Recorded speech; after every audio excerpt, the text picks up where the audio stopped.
Hey everybody, KC here. So as I record this, I'm getting ready to make dinner for this evening. We're going to have shrimp and scallop cakes. I got also one lobster cake and a couple of crab cakes. Got these from Whole Foods, which is about a quarter mile from my house. They're terrific. Gonna serve it with a little bit of harissa sauce just to spice it up a little bit.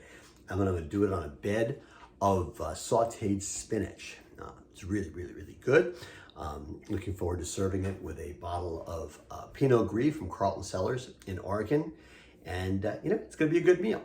And it's interesting, I've been thinking about this a little bit because I realized that since the pandemic started, we haven't done a lot of takeout. Haven't done restaurants at all. I don't think I've been in a restaurant in terms of sitting down to have a meal, I don't know, since February when I was in Dallas.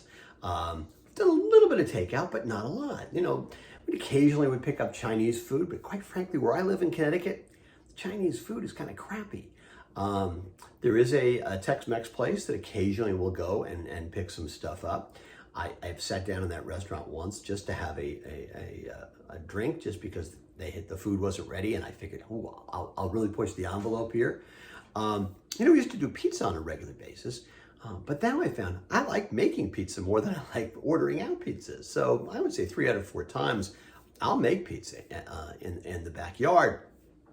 And it's really interesting because I was reading this story in the Chicago Tribune, and it was about Rick Bayless, owner and chef at Frontera Grill, right?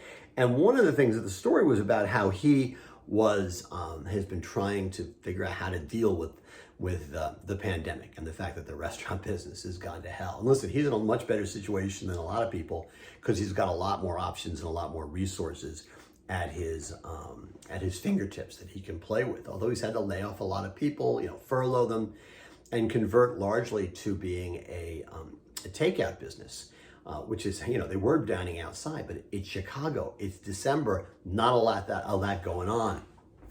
And one of the interesting things he said in this Chicago Tribune article, he said that the hardest thing about all the to-go stuff is that I've preached for years and years that our experience is not about getting your belly full. Guests come to us because of that whole experience. How in the world do you pivot to go when I'm absolutely committed to presenting food in a certain way, to providing a certain style of service? You can't put that in a box. And then he said something to the Chicago Tribune, which was actually kind of surprising. He said that he has never, ever in his life ordered food to go. He's never ordered takeout.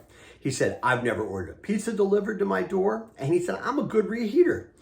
But in the time I wait for food to be delivered, I can make a decent meal. Although I know that not everybody can, but it's probably good that I'm not a takeout guy, because I want to create takeout food from the perspective of what I would want. In other words, satisfying the customer, not satisfying just their own operational needs. And basically what he wants to do is, he's doing things like when he sends a meal home from Topolo at Home, which is part of their Topolo Bambo restaurant. Basically what he does, he'll do things like he'll send them a playlist of Latin music. So while they're cooking and eating, they can actually listen to Latin music that recreates the experience.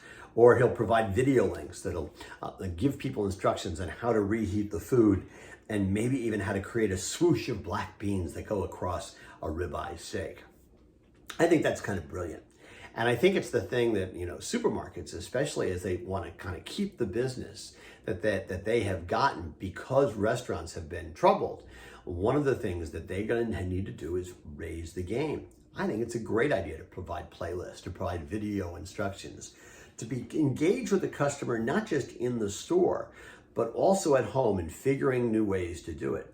And to keep them as not just having the food that you're serving, but creating a broader experience that's going to make them depend on you in a different sort of way. Keep them engaged, keep them part of what you see as being the entire value proposition. It can't end at the door, it's got to go beyond that. And I think the notion of figuring out ways to communicate with customers outside the store about the food, as well as thinking about what they want and what their needs are, as opposed to what your needs are in terms of your operational imperatives or whatever those happen to be, is a really, really smart way to go.